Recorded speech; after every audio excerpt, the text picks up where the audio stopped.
Quando a gente fala em narcisismo, a primeira imagem que vem é sempre a mesma. Alguém arrogante, que só fala de si, que drena quem está por perto. E essa imagem ela não está completamente errada, mas ela é bem incompleta. E o que falta nela é exatamente o que eu quero falar aqui hoje. Porque existe uma leitura sobre o narcisismo que parte de um lugar completamente diferente. E não vem da arrogância e nem do ego inflado. Ela parte de uma criança esperando ser vista. A pessoa narcisista, ela não nasceu olhando só para si.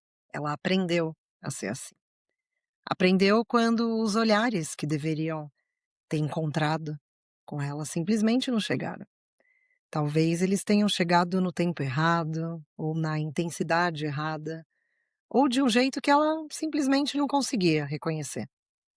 E aqui entra algo que é humano demais para a gente ignorar. Todos nós precisamos ser vistos. Talvez não da mesma forma e nem com a mesma frequência, mas a necessidade existe. O olhar do outro, para nós humanos, não é um luxo.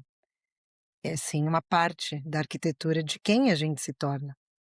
Quando esse olhar chega, quando alguém realmente nos vê, nos reconhece, nos responde, a gente aprende que existe, que importamos e que tem chão sob os nossos pés.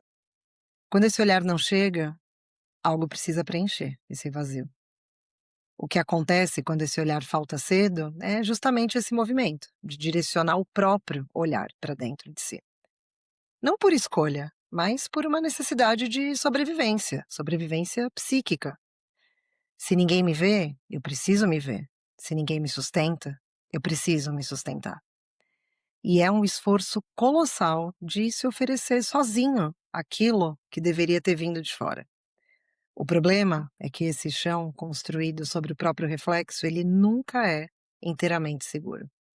Ele precisa de uma manutenção constante. Qualquer fissura, uma crítica, um silêncio, uma comparação, já ameaça a estrutura inteira.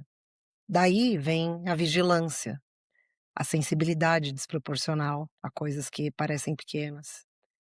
Daí, o que de fora parece grandiosidade, mas por dentro é uma sentinela que não pode se dar o luxo de baixar a guarda. Mas eu vou ser sincera aqui. Entender a origem de um comportamento não minimiza o impacto que ele causa. Conviver com uma pessoa com traços narcisistas é realmente difícil. A tendência de colocar o outro em função de si mesmo, a dificuldade de reconhecer que quem está do lado também tem uma vida interior que importa, os ciclos de idealização, quando você é incrível, e de desvalorização, quando de repente você some do mapa. Tudo isso causa danos reais nas relações, nas pessoas que ficam, nas que vão embora exaustas. Nomear o sofrimento de origem não apaga esse impacto, mas entender a origem muda alguma coisa na forma como a gente olha para o ser narcísico. E é isso que eu estou propondo aqui. No centro desse padrão não está alguém que escolheu ser difícil. Está alguém que aprendeu cedo demais que precisaria ser seu próprio defensor, seu próprio espelho, seu próprio porto. E esse é um posto que nunca deveria ter sido ocupado por uma criança. E que uma vez que se assume esse posto, fica bem difícil de abandonar. Porque abandonar esse posto exige confiar que o outro vai aparecer.